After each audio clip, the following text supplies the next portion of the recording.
Lo que sí mi corazón y mi alma quiere, a ver si la providencia lo permite, es que sea una intervención profunda, honda, que aunque abordemos temas evidentemente de actualidad, de esos que están en las redes por un sitio y por otro, pero que lo hagamos en un contexto que nos permita tomar conciencia del momento que estamos viviendo. Nuestras almas lo saben muy bien. A nuestra mente le cuesta más trabajo entenderlo. Nuestras almas están aquí por algo, en estos momentos de tanto removimiento, en estos momentos de tanto dolor y de tanto sufrimiento, de una punta a otra del planeta. Y esto no es casual. Creo que hay que estar muy ciego para no darse cuenta que este sistema, por llamarlo de alguna manera, lo que los maestros y maestras han llamado este ciclo humano, está agotado. No es capaz de dar nada de sí que no sea sino sufrimiento y dolor. Y todo lo que se intenta barnizar con las llamadas nuevas tecnologías y lo que pueden deparar, creo que en nuestro interior hay una voz profunda que nos dice que no, que eso va a ser simplemente un barnizaje en la superficie, pero que realmente lo que se está moviendo por dentro no va a cambiar. Lo que se está moviendo es la iniquidad, esa iniquidad que ya nos anunciaron, por cierto. Llegaría un momento en este ciclo humano donde la iniquidad camparía a sus anchas. Y también nos advirtieron que cuando llegara esa iniquidad, pues aunque parezca contradictorio, alegremos el corazón, porque significa que este ciclo se está agotando.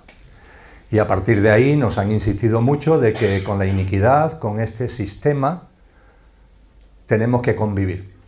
Pero también nos han insistido en que no confundamos la convivencia con la connivencia. Convivir, tenemos que convivir. Este sistema cada vez más global, todo lo llena, a todo sitio llega. Ahora una cosa es la convivencia y otra cosa es la connivencia. No caigamos en la connivencia. No hagamos nuestro, en definitiva, su sistema de creencias, su visión del mundo, sus paradigmas, sus patrones, sus pautas y hábitos de vida. No. En medio de este huracán de magnitud aceleradamente creciente, saquemos la fuerza y la conciencia suficiente y necesaria como para situarnos en el centro y, por paradójico que parezca, aprovechar el huracán para mostrar ya aquí lo que va a ser lo nuevo. Y que en nuestro día a día seamos capaces de anunciar ese nuevo ciclo humano que, como se nos enseñó a través de las enseñanzas de Cristo Jesús, nos anuncia una nueva humanidad en una tierra restaurada, una tierra de mayor frecuencia vibracional, donde vivirán almas encarnadas en seres humanos que tengan la sintonía precisa, en armonía con esa nueva frecuencia vibracional de la Madre Tierra. Quizás en algún momento de esta tarde, depende de por dónde vaya fluyendo, pues nos detendremos más o menos al respecto. Pero quizás en estos momentos lo más singular es empezar, se me ocurre que es la mejor manera, porque estamos a 52 días de que termine 2024. El tiempo pasa muy rápido. Ya no está actuando Cronos, el tiempo lineal, cronológico, repetitivo, no. Nos estamos acercando, llegará cuando corresponda, al final de un ciclo, y uno de los signos de esto es precisamente que Cronos se repliega y es Kairos, como le decían los sabios de la Grecia clásica, Kairos, el que toma el mando, el tiempo espiritual. Y el tiempo espiritual no conoce de cronología, no conoce de horas, ni de días, ni de calendario. Por eso también Cristo Jesús, hablando del final de esta generación humana, nos dice que culminará cuando nadie sabe ni el día ni la hora. ¿Por qué? Porque no se puede medir en calendarios de cronos. Es Kairos el que actúa, es Kairos el que tiene protagonismo. Y Kairos se caracteriza porque todo se acelera, es decir, si intentamos medir Kairos con la temporalidad de Cronos, la sensación es que todo va muy rápido. Va como tiene que ir, pero percibimos, insisto, con el patrón, con la plantilla de Cronos, nos parece que todo va muy rápido. Y además de ir muy rápido, mucho removimiento. Son los dos signos distintivos de que el tiempo espiritual ha cogido el mando. Y ciertamente, pues cuando venía para acá en el AVE, como hago todos los años, el año pasado también fue por esta fecha de noviembre, no recuerdo exactamente la fecha, creo que fue el día 15 de noviembre, reflexionaba, digo, es curioso que en cronología, es decir, en tiempo de crono, ya ha pasado un año. Y no daba crédito a que hubiera pasado un año. Hombre, era consciente que han pasado unos meses, pero os aseguro que no tenía la percepción de que haya pasado ya un ciclo anual entero de noviembre a noviembre. Esa es la realidad. Y estamos a 52 días de que termine el año. Quizás sea conveniente, ahora que estamos cerrando este ciclo anual, ¿recordáis alguno en las redes sociales, en muchos vídeos, lo que se anunciaba para el 2024? Había muchas voces de alarma, entre comillas, viniendo a decir que el 2024 iban a suceder cosas muy gordas, entre comillas. Normalmente en clave catastrófica. Y no me refiero a catástrofes que, por importante que sean, afectan a una porción del territorio del planeta, sino al planeta entero. Había quien hablaba de guerra mundial, había quien hablaba de una nueva crisis sanitaria, había quien hablaba de una gran emergencia climática que afectaría al conjunto de la humanidad. Estamos a 52 días de que finalice el año y esos presagios no se han cumplido. Ahora bien, eso significa que este año no ha tenido consecuencias importantísimas en el contexto de lo que se está dirigiendo, ya que hemos hablado del AVE, del tren que está en marcha y que tiene un horizonte muy claro en el año 2030, con la famosa Agenda 2030 como hilo conductor y como eje fundamental. Este año 2024 no ha traído esos eventos, entre comillas, que llenan los medios de comunicación y atienden o hacen que nuestra mente esté más atenta. Pero han pasado cosas de una enorme importancia. Muchos sabéis que cuando arrancó el año, personalmente insistí en que este año 2024 iba a ser un año para terminar de poner los cimientos. No iba a ser un año de terremotos, entre comillas, porque se trataba de finalizar los cimientos. ¿Los cimientos de qué? De un edificio que, una vez que se completan los cimientos, planta a planta se va a ir construyendo en el próximo lustro, entre el 2025 y el 2029, para llegar al año 2030 con los deberes hechos desde la perspectiva de esos que dominan este sistema y están empeñados en configurar a partir del 2030 el denominado nuevo orden mundial. Cuando analizamos lo que ha pasado en 2024 podemos percibir con claridad que efectivamente, cuando quedan 52 días, los cimientos se han puesto. Se han puesto, por ejemplo, desde la perspectiva de lo virtual y de lo artificial. El 2023, que fue ayer, había un debate abierto sobre la conveniencia, no conveniencia de la inteligencia artificial. Había incluso miembros destacados de esos grandes multimillonarios, como Elon Musk, el que ahora ha apoyado a Trump en las elecciones, que decía que lo de la inteligencia artificial había como que pararlo, que había que repensarlo, que había que darse un tiempo. Y se levantaron muchas voces en ese año 2023. Esas voces se las ha llevado el viento. En el año 2024 han desaparecido.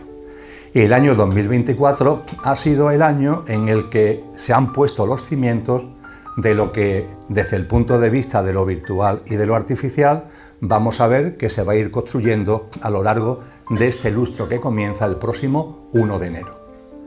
No hace falta que levantéis las manos, pero seguro que entre vosotros y vosotras hay más de uno y una que utiliza el chat GPT, o utiliza Géminis, o utiliza un diseñador de inteligencia artificial para hacer gráficos y mapeo. Seguro que entre vosotros y vosotras lo hay. Y está entrando de una forma muy fina, casi sin darnos cuenta, pero casi sin darnos cuenta cada vez ya más instrumentos tecnológicos, los propios móviles, los ordenadores, pronto serán los televisores, van añadiendo elementos de una inteligencia artificial que va acampando como en sus anchas.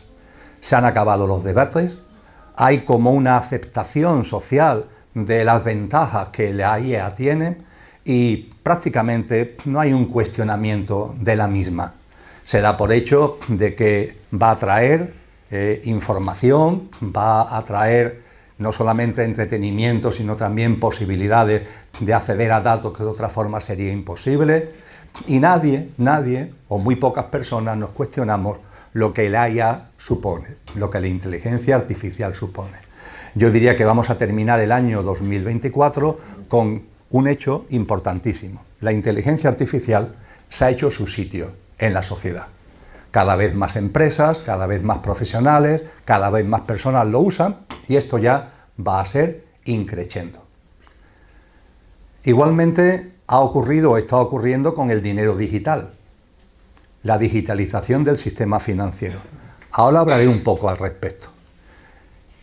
Todo está ya hecho desde el punto de vista de las tres monedas fundamentales, el dólar americano, el euro europeo y el yuan japonés, para que en la medida en que las autoridades monetarias lo consideren oportuno, el dinero digital se ponga en marcha a partir de enero del 2025.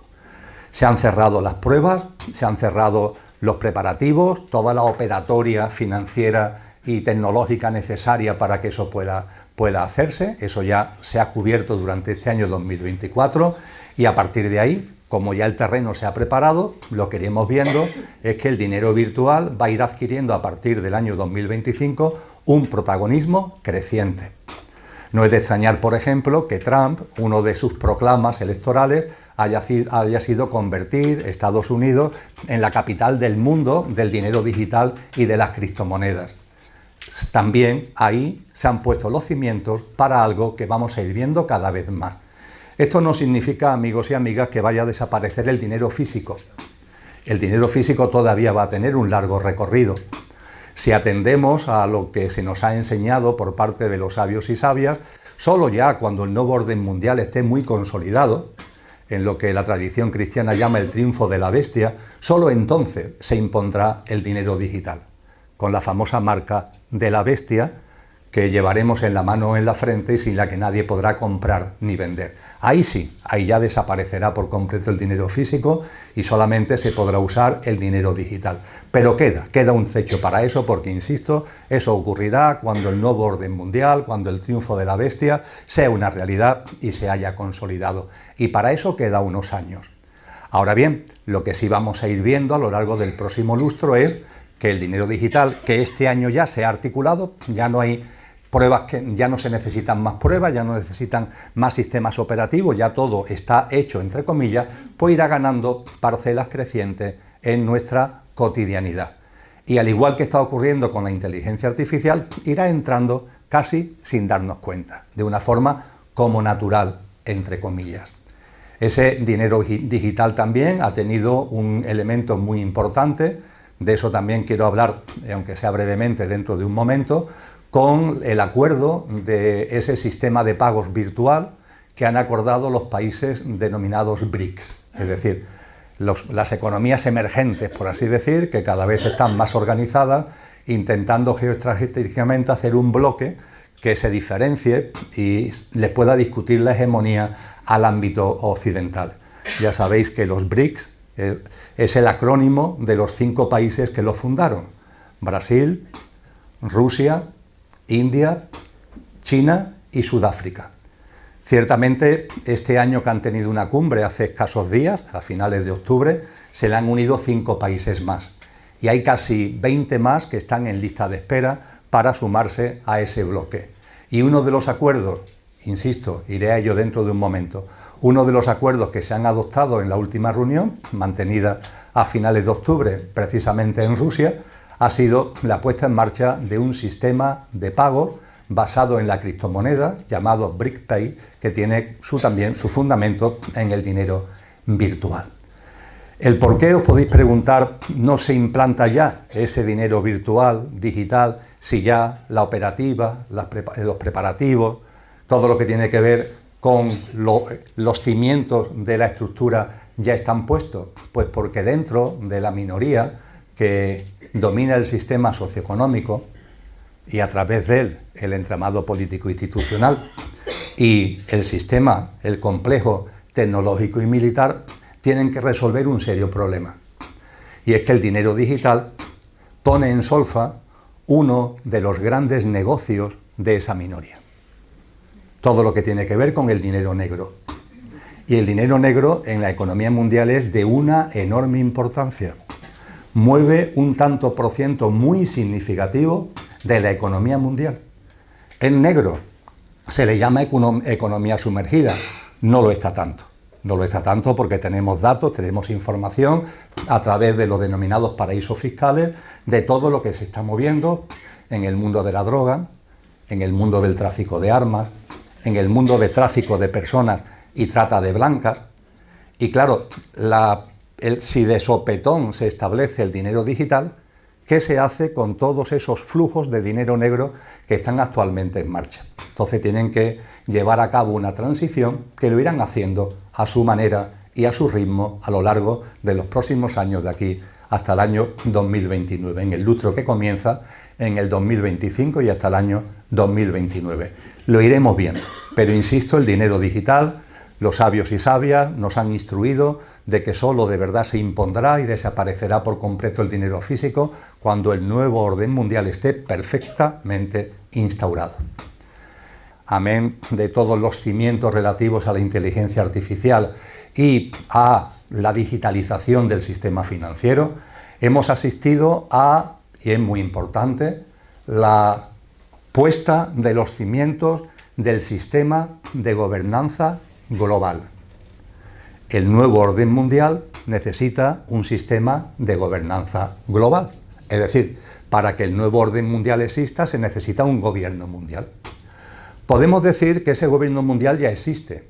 Bueno, y ciertamente hay un tanto por ciento muy pequeño de la población, se habla del 1%, que maneja y acumula más recursos y patrimonio que el 99% restante de la humanidad.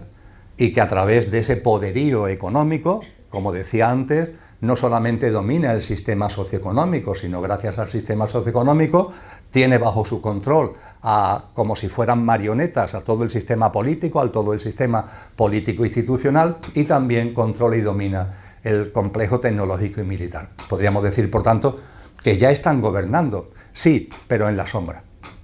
Y el nuevo orden mundial supone, entre otras cosas, que ese gobierno sale a la vista. Ya no está en la sombra, sino que se institucionaliza, se ve, se visibiliza.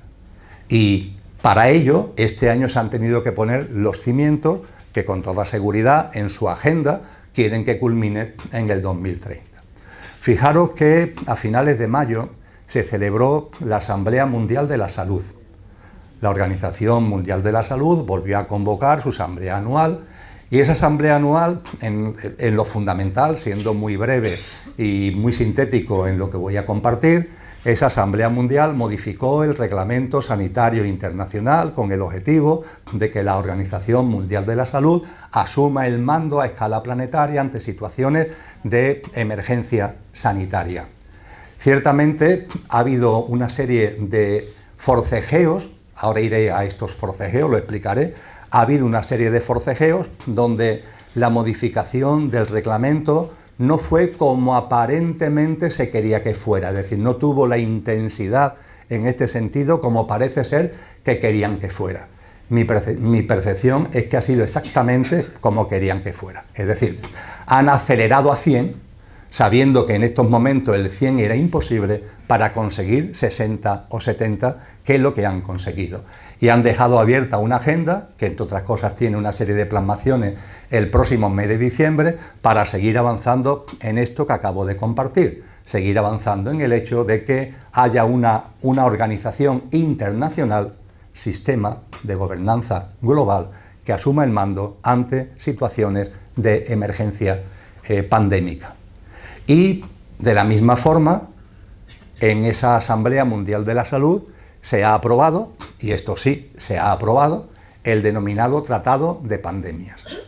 El Tratado de Pandemias es muy importante tenerlo en cuenta porque, por acuerdo de todos los países que componen la OMS, que son prácticamente los que componen Naciones Unidas, 193 países, se ha acordado que se denomina situación pandémica, se entiende como situación pandémica que daría cobertura para que desde un único mando mundial se actuara en todo el planeta. Se entiende como situación pandémica no solo la existencia de un patógeno que esté causando infección, que esté causando pandemia, sino también la sospecha de que puede venir un patógeno que cause esa crisis.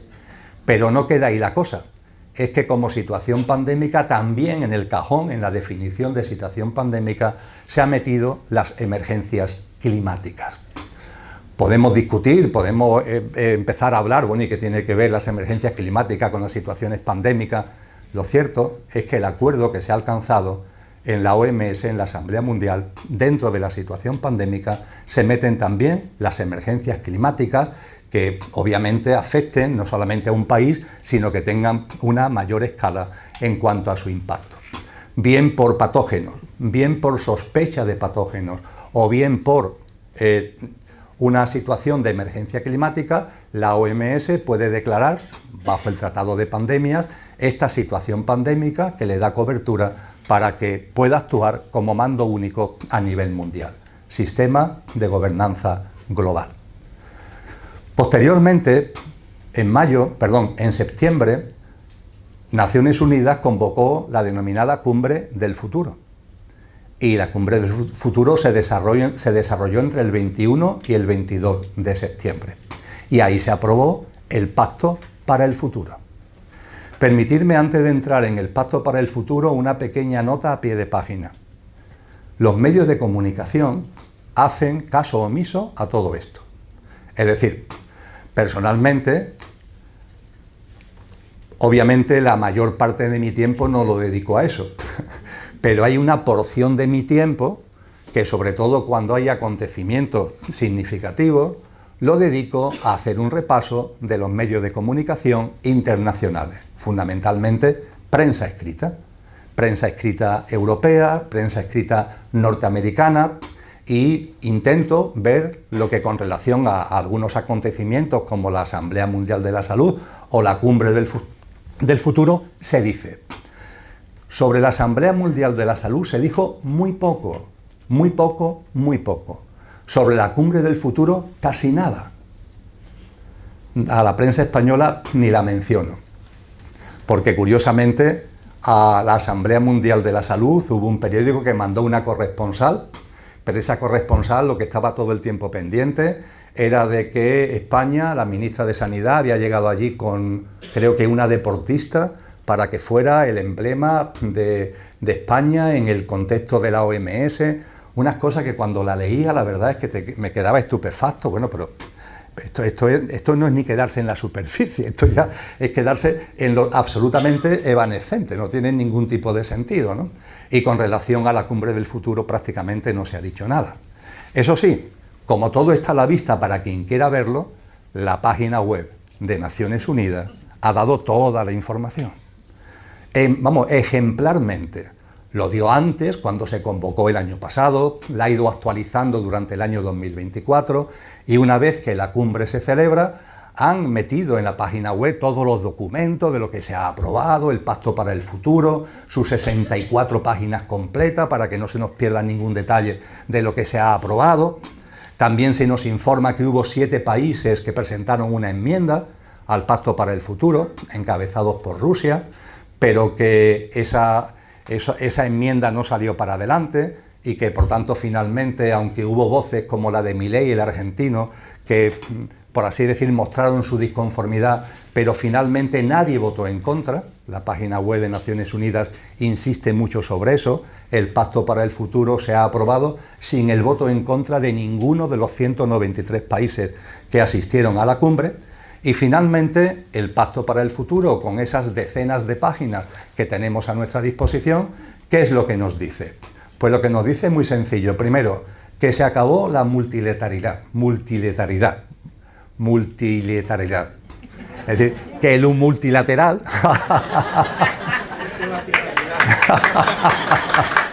que lo multilateral tiene que acabarse. ¿Qué es esto de lo multilateral? Pues los gobiernos.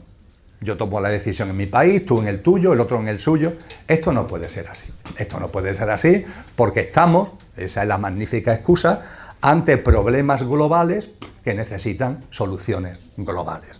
Y que eso de que cada cual haga la guerra por su cuenta se ha acabado. Y esto el Pacto para el Futuro lo deja clarísimo.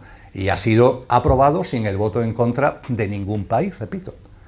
Vamos a avanzar a lo largo de los próximos años, porque se han puesto los cimientos en no me cansaré de repetirlo, hacia un sistema de gobernanza global que no solamente tendrá la salud o la sanidad como referente, también será la profundización, por ejemplo, en la economía, en el sistema global económico, en la gobernanza global de la economía.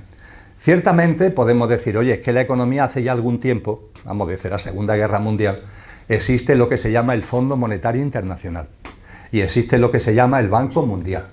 Y somos conscientes que a lo largo de estas décadas el FMI y el Banco Mundial han hecho y deshecho, apretando o no apretando en función de que si los gobiernos le hacían o no lo que ellos querían, y han venido actuando así. Ya, pero ahora se trata de algo más. Porque en el Pacto por el Futuro, además de la claridad con la que se habla del sistema de gobernanza global, también se nos dice que hay que reestructurar todo el entramado financiero. Y lo que se viene a decir es muy fácil, que los gobiernos, a partir de ahora, tendrán que utilizar sus recursos para lo que tienen que utilizarlo. No para lo que se le ocurra, sino para lo que tienen que utilizarlo. Y podemos decir, ¿y para qué tienen que utilizarlo? También el Pacto para el Futuro lo dice con toda claridad. Para la digitalización de la sociedad.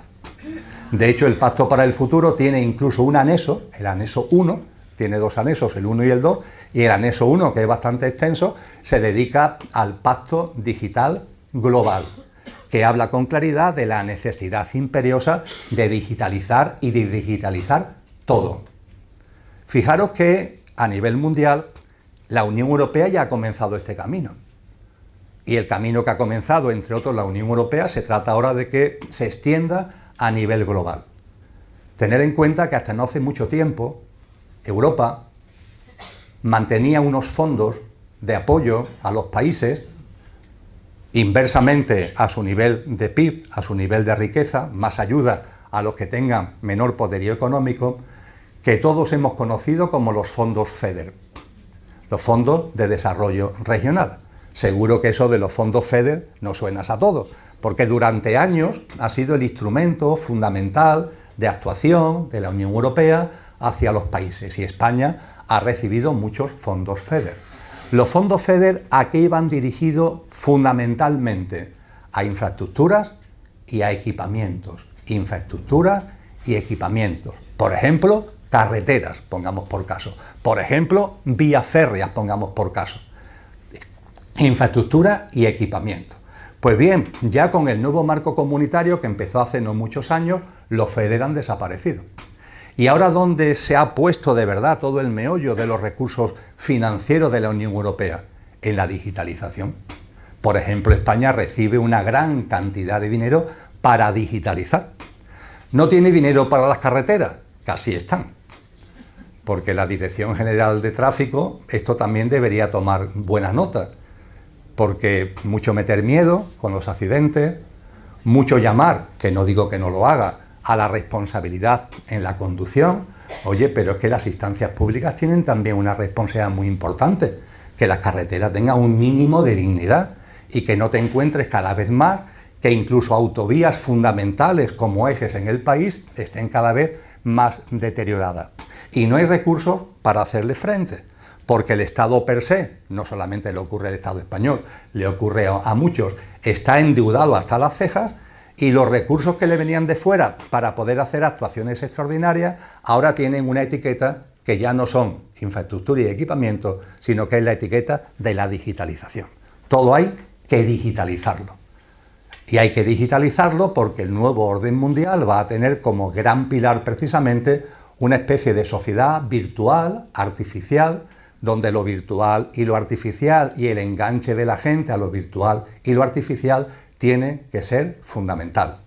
Porque esto está empeorando a un nivel tal, porque este ciclo humano no da más ya que dolor y sufrimiento, como antes decía, que la única manera es que la gente, para poder, entre comillas, sobrevivir, se enganche X horas al día a una realidad virtual que lo saque, permitidme que me exprese coloquialmente, de la vida asquerosa que están llevando a cabo.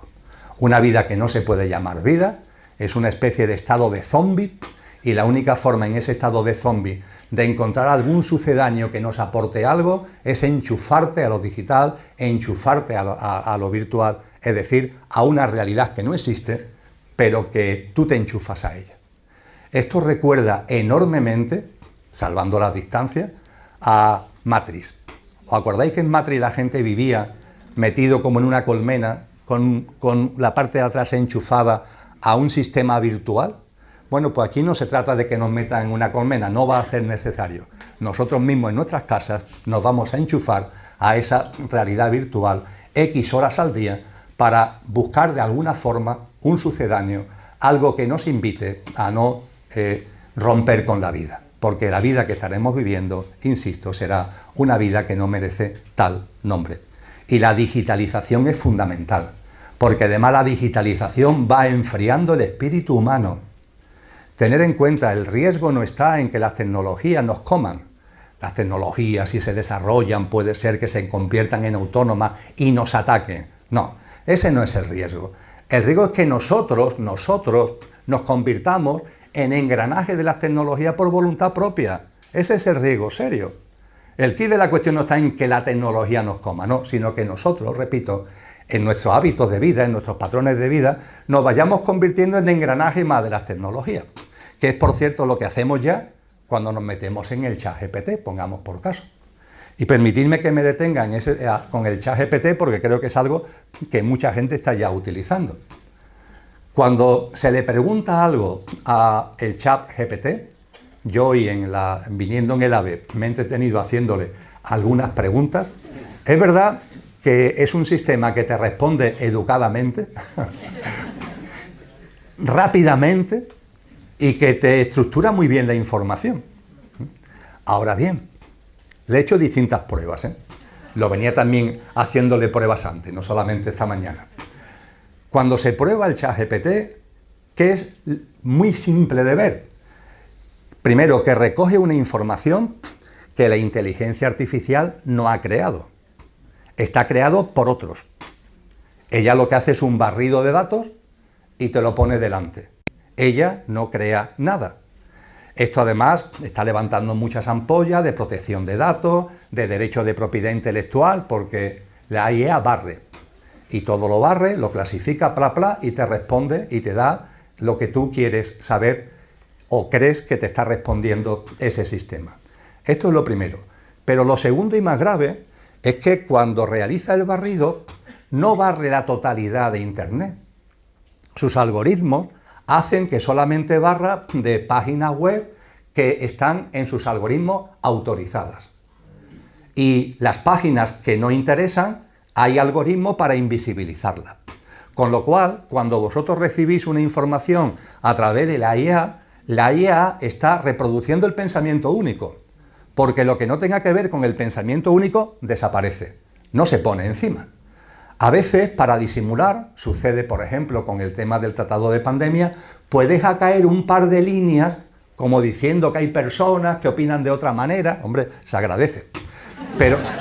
Pero ya está, es decir, como para quedar bien, ¿no? Fíjate qué generoso soy o generosa soy, que en la información que te doy te digo que hay gente que no está de acuerdo, pero después te viene todo lo que tiene que decirte para que sea lo que tú, y esto lo están haciendo ya muchos chicos y chicas, lo que reproduces en tus trabajos, lo que reproduces en tus proyectos. Esos estudiantes universitarios que acuden al ChatGPT para que le informe cuáles las aportaciones de Platón, pongamos por caso.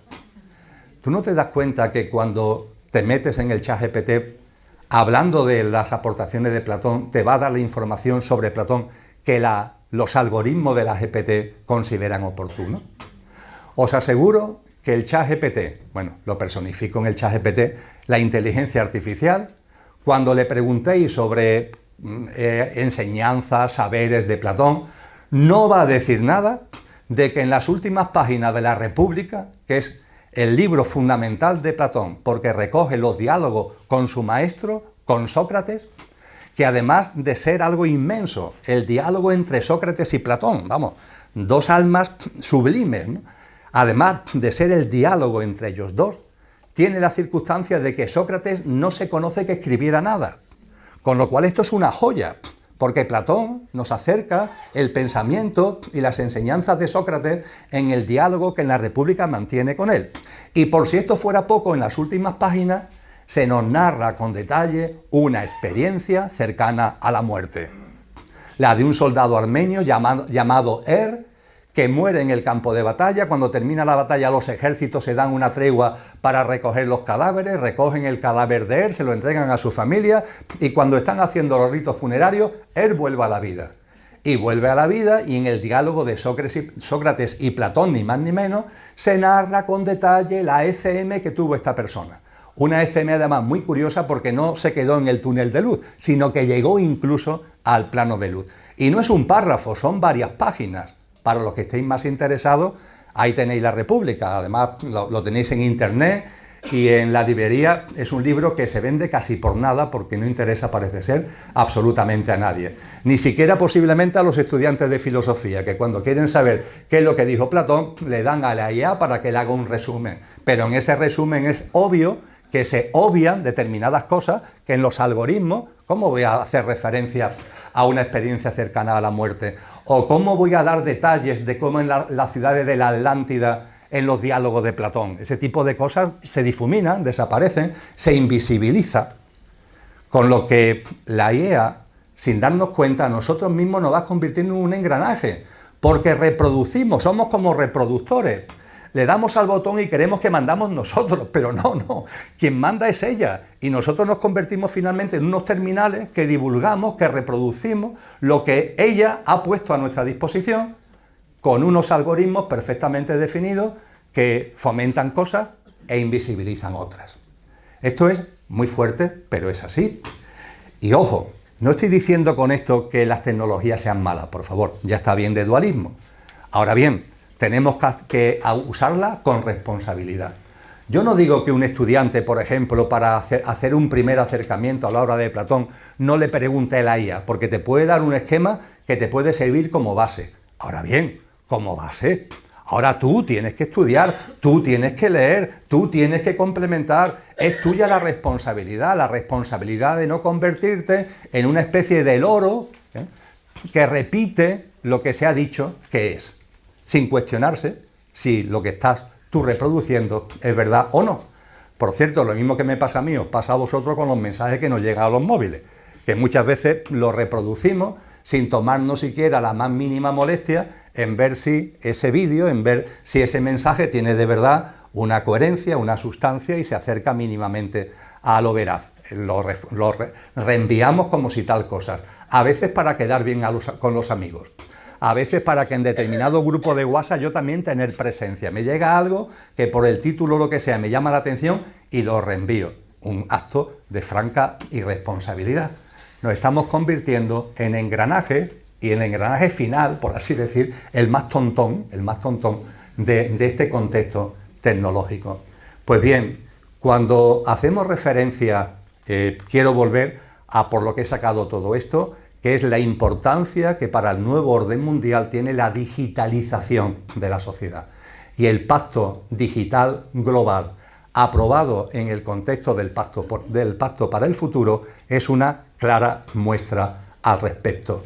Un pacto para el futuro que además no se queda ahí, sino que tiene como una última perla. Bueno, son muchos elementos, no me voy a detener en ello, hay muchos elementos a analizar. El que esté más interesado al respecto, creo que sabéis que trimestralmente hago un informe de actualidad en Ecocentro Televisión. El próximo es el 10 de diciembre a las 19:30 horas en Ecocentro Televisión, a través de internet en directo. Y siempre en la exposición del informe se proporciona también un documento extenso. Y ese documento extenso, os adelanto que para el informe del cuarto trimestre de este año, el que expondré el 10 de diciembre, una parte significativa de sus páginas, tiene casi 30 páginas, una parte de sus páginas, casi 10, se dedican precisamente al Pacto para el Futuro, desgranando todo lo que hay ahí. Pero ahora aquí, en esta especie de síntesis que estoy haciendo, lo que me gustaría compartir con vosotros o con vosotras es que el Pacto para el Futuro incluye en el pacto, esto es muy importante, un informe que Naciones Unidas emitió en marzo del año 2023. En marzo del 2023, el equipo de Naciones Unidas, los expertos de Naciones Unidas, elaboran un informe sobre plataformas de emergencias. Y ese informe era un informe. ¿Qué ha pasado?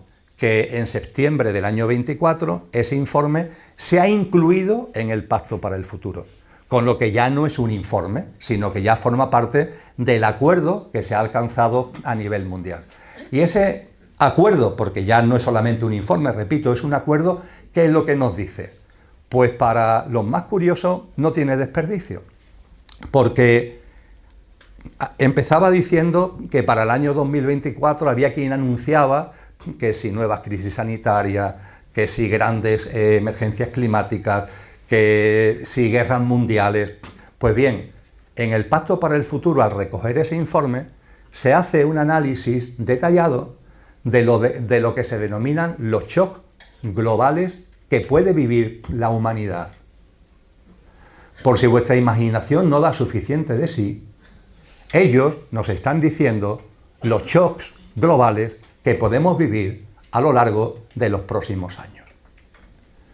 Y cuando se pone, es un listado de una decena aproximadamente de posibles shocks globales, donde incluso se incluye la posibilidad de un evento que venga de fuera de la Tierra. Hasta eso está metido en este Pacto para el Futuro a través del informe de la plataforma de emergencia.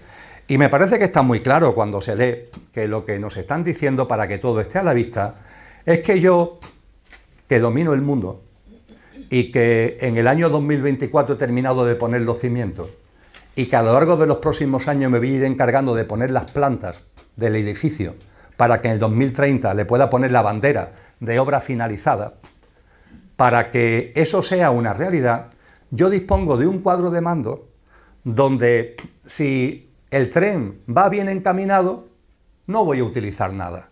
Ahora, como yo perciba que el tren se me desvía, voy a dar a uno o a varios botones para que este rebaño de borregos no se me escandile. Y tienen la deferencia con nosotros de decir, no, oye, estos son los botones que tengo a mi disposición. ¿Los pulsarán? ¿No los pulsarán? Todo va a depender de si el tren sigue bien encaminado hacia el 2030 o se desvía. Si ven que se desvía, le damos a un botón, o a dos, o a tres, lo que haga falta para que el tren vuelva al raíl que nos interesa. Ya evidentemente, como ensayo de ingeniería social, lo que vivimos en el 2020 fue todo un éxito para ello. Quedó claro que en cuanto que aparece el tema del miedo, en cuanto el miedo se amplifica y continuamente empieza a reproducirse en los medios de comunicación, aquí hay una enorme cantidad de personas que se alinean y están dispuestas a hacer lo que sea y que están dispuestas incluso a renunciar a parcelas de libertad por una teórica seguridad, hombre, porque lo importante es la seguridad, sin caer en la cuenta que la seguridad sin libertad no es seguridad, es autoritarismo, es despotismo, pero claro, ante el miedo todo eso salta por los aires. Y esa plataforma de emergencia, que como se llama, también está incluida en el Pacto para el Futuro. Con lo que este pacto forma también, es un componente clave de estos cimientos que se han puesto a lo largo del año 24. Pero claro, fijaros, a partir de ahí comienza algo muy interesante. Estamos terminando de poner los cimientos. Esto está bien enfocado hacia el nuevo orden mundial. Esto, los que están arriba lo saben. Y a partir de ahí ha comenzado ya, pero cada vez lo vamos a ver más, comienza una guerra entre ellos, una pelea entre ellos para ocupar los primeros asientos. Todos quieren estar en clase business. O si estamos hablando de un tren, en lo que antiguamente en naves se llamaba la clase club, que ya no existe, y ahora sería la clase premium, ¿no? el no va más. Todos los que están ahí, en los primeros círculos de la élite, lo que quieren, lo que desean, es estar en los primeros puestos. Saben que el nuevo orden mundial va a llegar y quieren estar en esa mesa. Y a partir de ahí los movimientos son muy interesantes. Por ejemplo, los BRICS. Los BRICS son la cara externa de una parte de la élite. La élite no son uno o dos, son varios. Y están distribuidos, por así decir, por el mundo. Y todos están en pugna para ocupar los primeros lugares.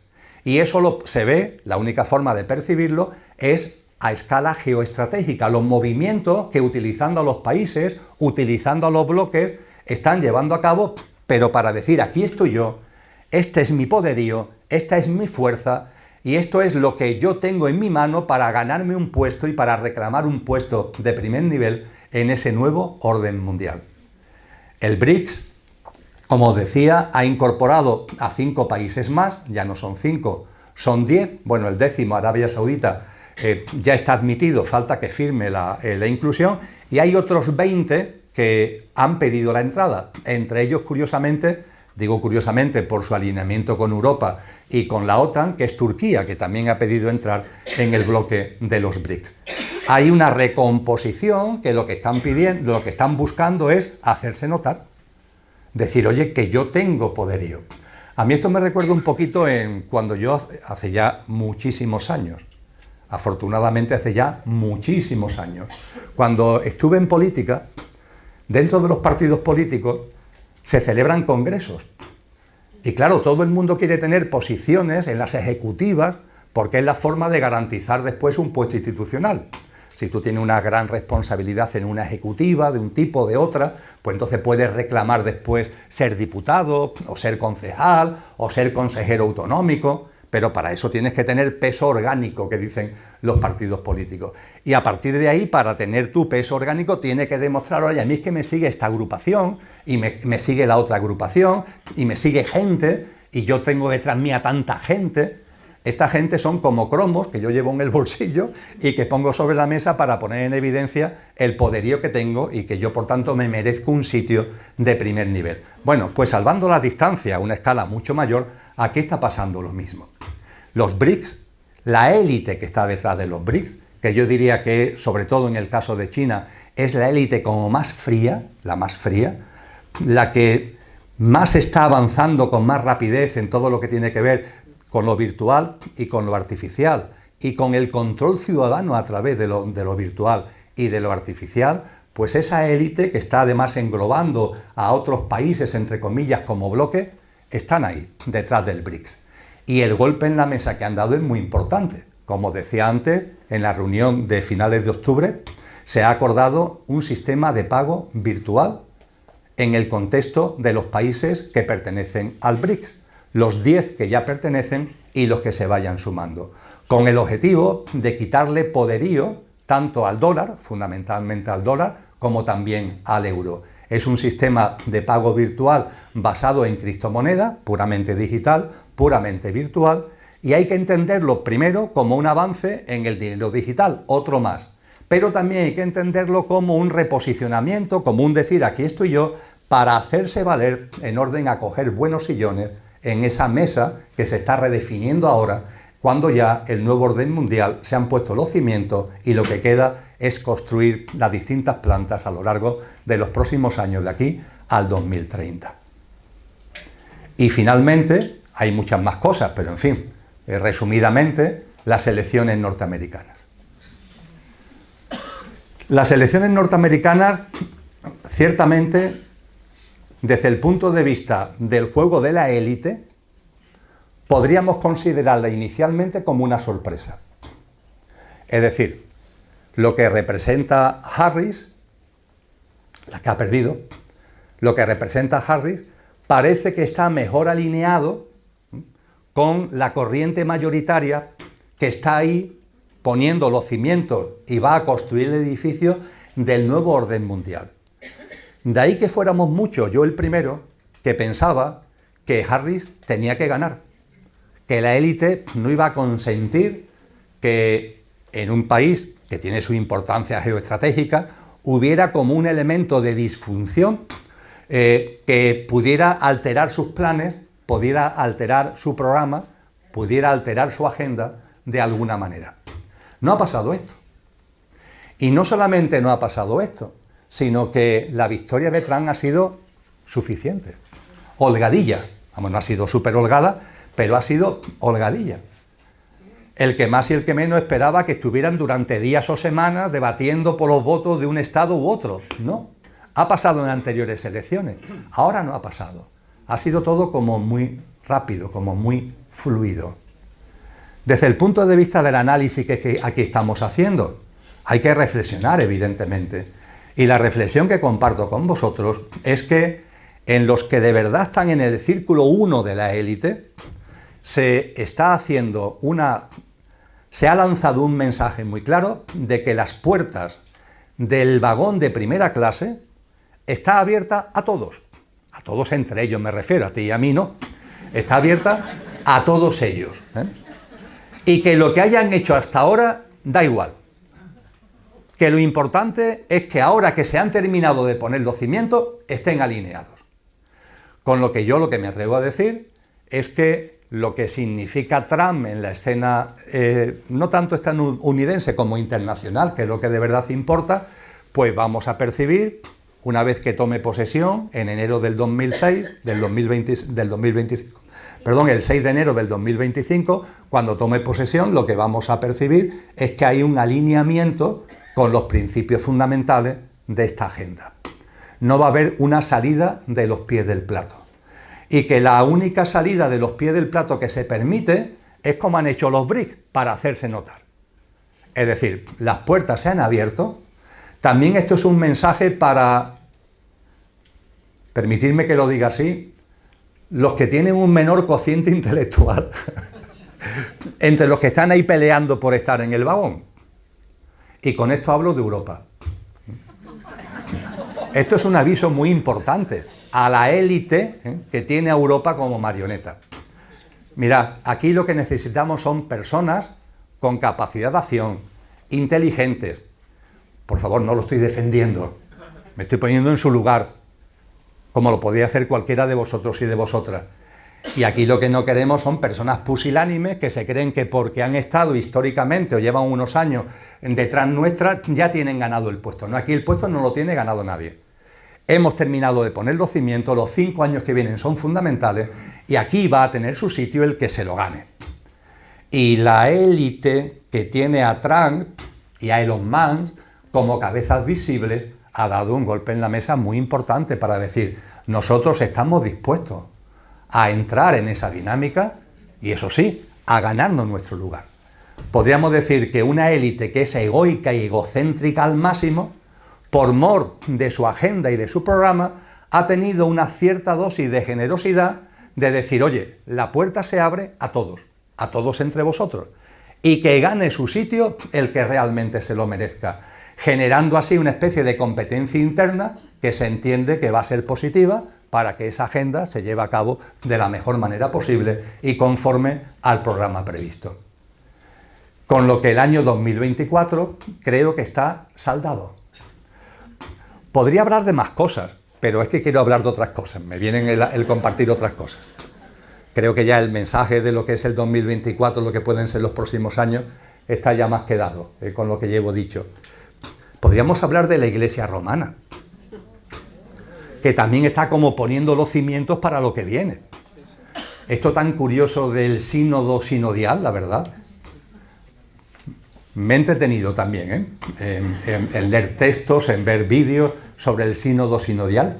Es francamente curioso, ¿no? Parece como si ahí la Iglesia de Roma quisiera de alguna forma ajustarse al formato necesario y pertinente para poder también tener su sitio, si no puede ser en el vagón de primera, al menos en el de segunda, que va dirigido hacia el nuevo orden.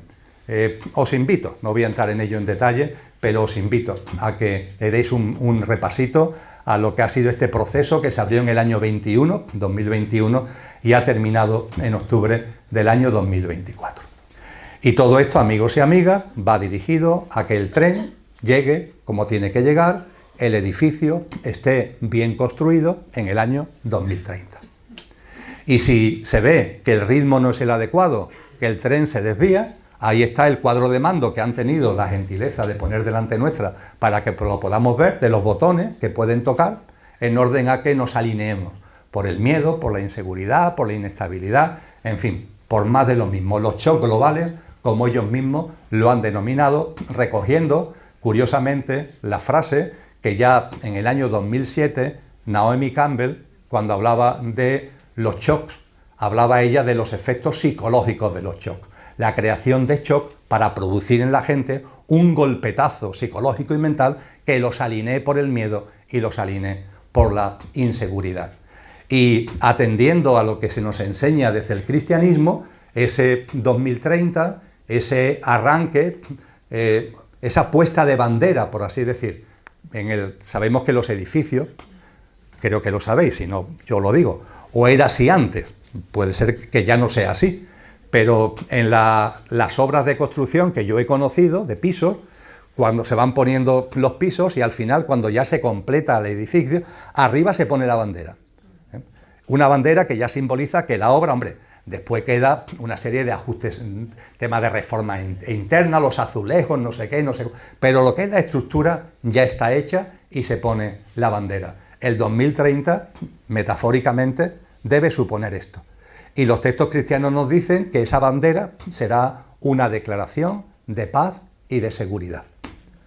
Viviremos momentos de muchos removimientos, tocarán los botones que consideren oportunos, como antes os decía, y eso sí, cuando lleguemos a ese estadio de poner la bandera en el 2030, si hay algún retraso, no lo creo, pero puede ser el 2031, como mucho el 2032, eso tendrá como manifestación una declaración de los poderosos del mundo que se visibilizarán y que darán seguridad de que toda la inestabilidad, toda la inseguridad, todo el miedo ha terminado. La proclamación de paz y seguridad. ¿Qué será la antesala?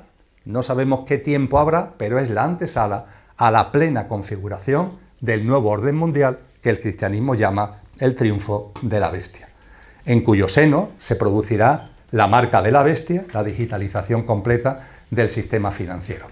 Un triunfo de la bestia que se nos dice en las profecías cristianas que durará 7 años. Y que eso sí, al terminar esos 7 años, no solamente terminará el triunfo de la bestia, sino que se concluirá la actual generación humana. Culminará el final de este ciclo humano y tendrá lugar lo que en el cristianismo se llama la parusía y el corte, dando paso a una nueva generación humana que estará ya poniendo los cimientos de la nueva humanidad en la tierra restaurada. Dicho esto, permitidme que haga un giro, aunque quizás al final vuelva a esto. Os va a parecer un giro demasiado brusco a lo mejor, pero creo que es interesante que lo hagamos así, porque si no, se nos escapa la profundidad de lo que estamos viviendo y de lo que vamos a vivir. Estos no son simplemente hechos, por así decir, que nos llaman la atención del momento presente. No, esto viene de muy lejos.